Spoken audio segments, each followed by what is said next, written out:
O ponto central da nossa conversa vai ser aquele valor comparativo entre, sabe, se jogar nos clássicos da literatura ou buscar umas respostas mais diretas nos livros de autoajuda.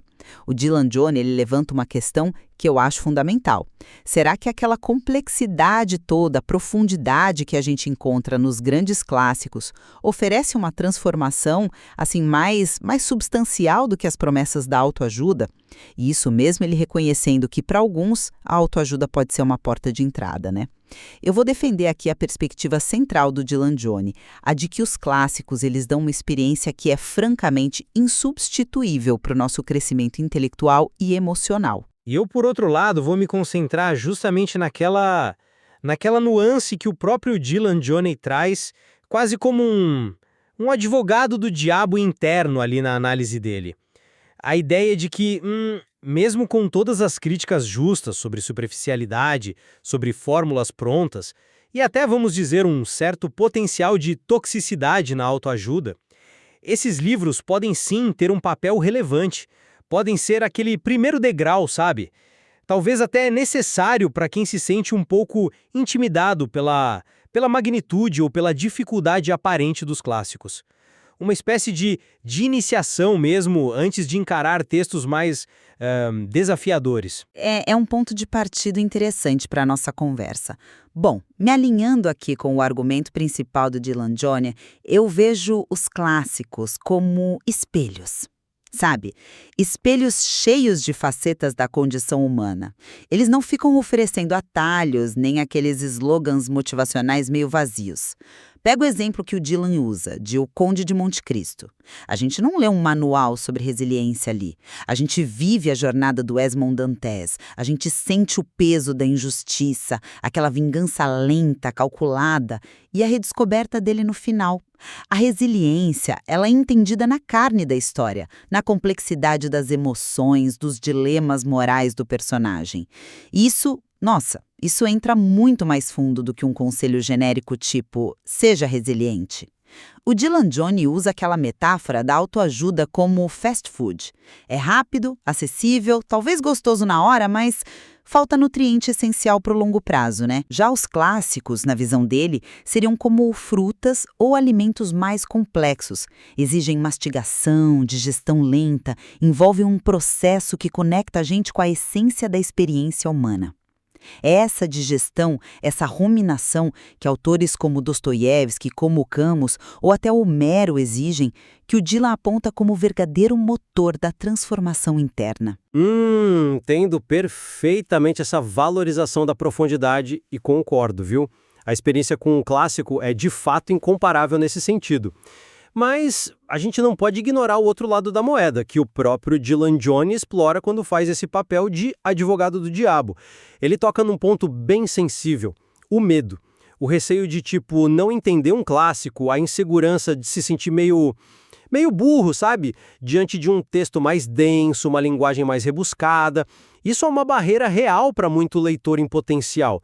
E é justamente nesse vácuo que a autoajuda muitas vezes entra, com aquela linguagem mais direta, promessas de aplicação prática, foco em problemas que a pessoa percebe como imediatos, mesmo que, como o Dylan alerta, essa abordagem possa ser simplista ou até meio tóxica, com aquela busca incessante por perfeição e controle. Ela oferece um caminho que parece mais fácil. Pode ser a faísca, sabe? A primeira vez que alguém pega um livro com a intenção de refletir sobre a própria vida, mesmo que essa reflexão seja guiada por fórmulas.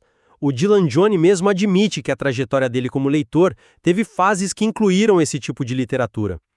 Funciona quase como um andaime temporário para alguns, antes que eles se sintam prontos para escalar as catedrais literárias, digamos assim. Mas aí não tem um risco nisso? Um risco que o próprio Dylan Johnny aponta, mesmo que indiretamente.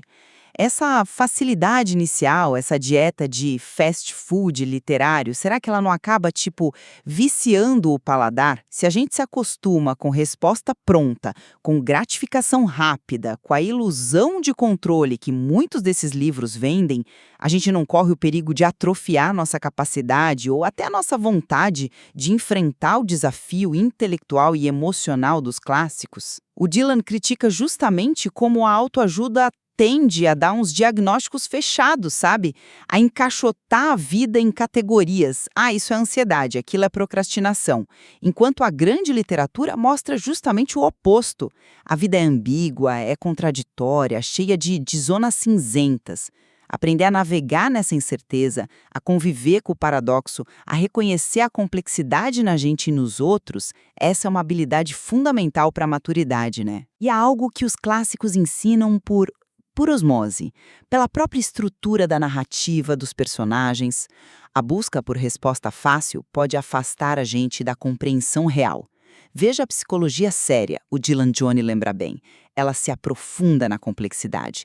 Ela não evita a complexidade com formulinhas. Entendo a preocupação com a superficialidade e o risco de uma dependência das fórmulas. No entanto, essa simplificação inicial, será que não é exatamente o que torna o primeiro contato possível? Pensa nas substituições que o Dylan Jones sugere, elas são muito ilustrativas.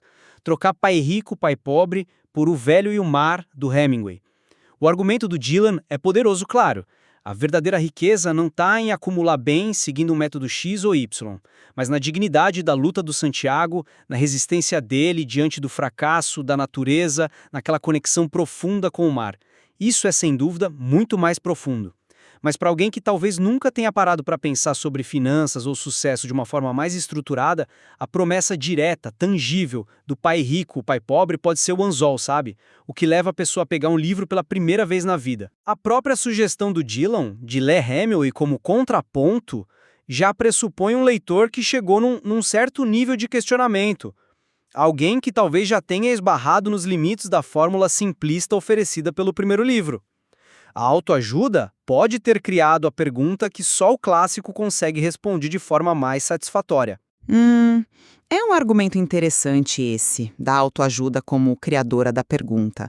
Mas a que custo?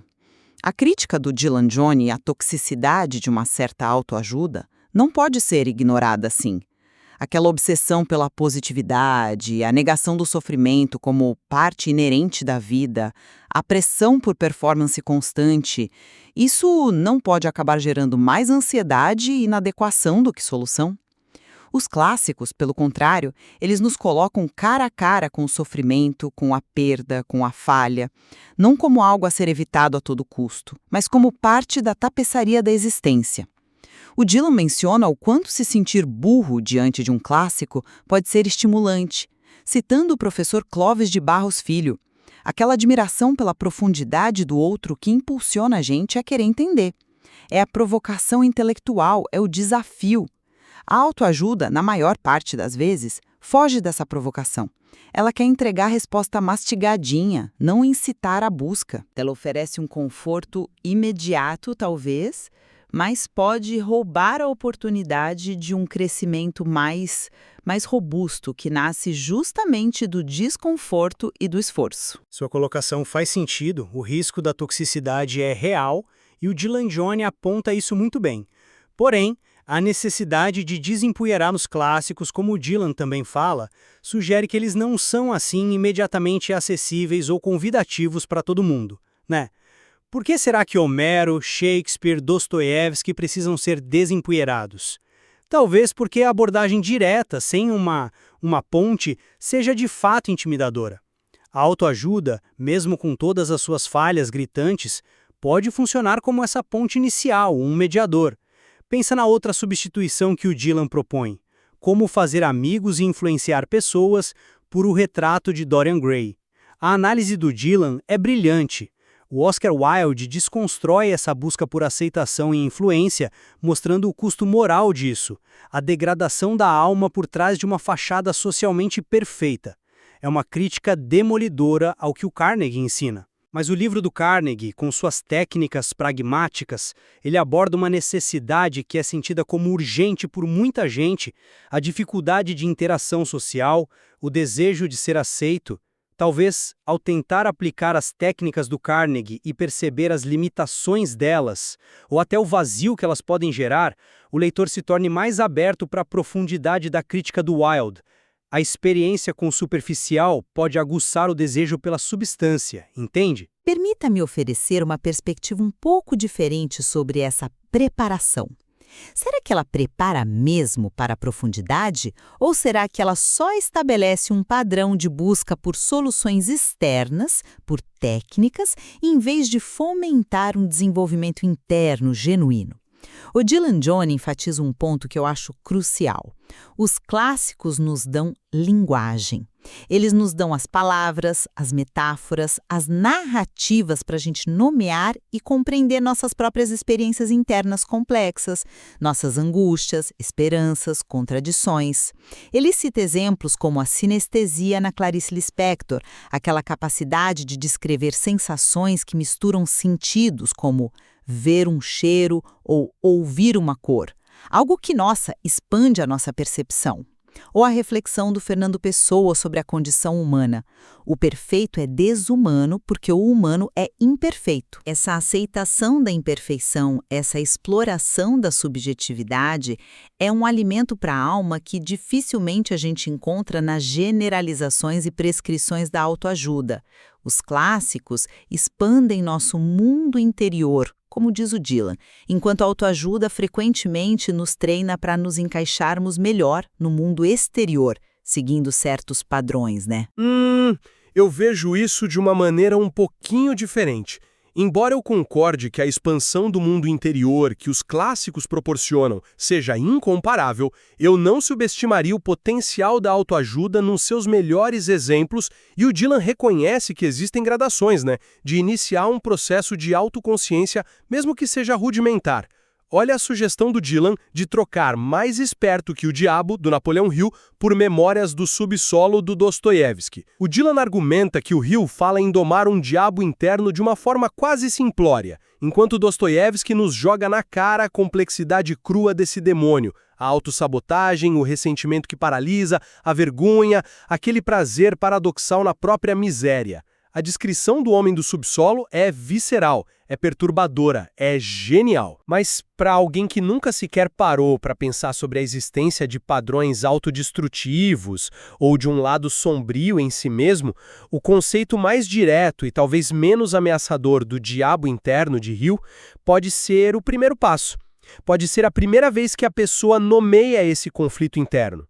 É como acender uma velinha num quarto escuro. Não ilumina tudo, claro, mas permite perceber que tem algo ali para ser explorado. Dostoiévski seria aquela luz forte que revela todos os cantos, mas talvez a vela seja necessária para dar a coragem de acender a luz principal, entende? Torcendo a percepção do quarto.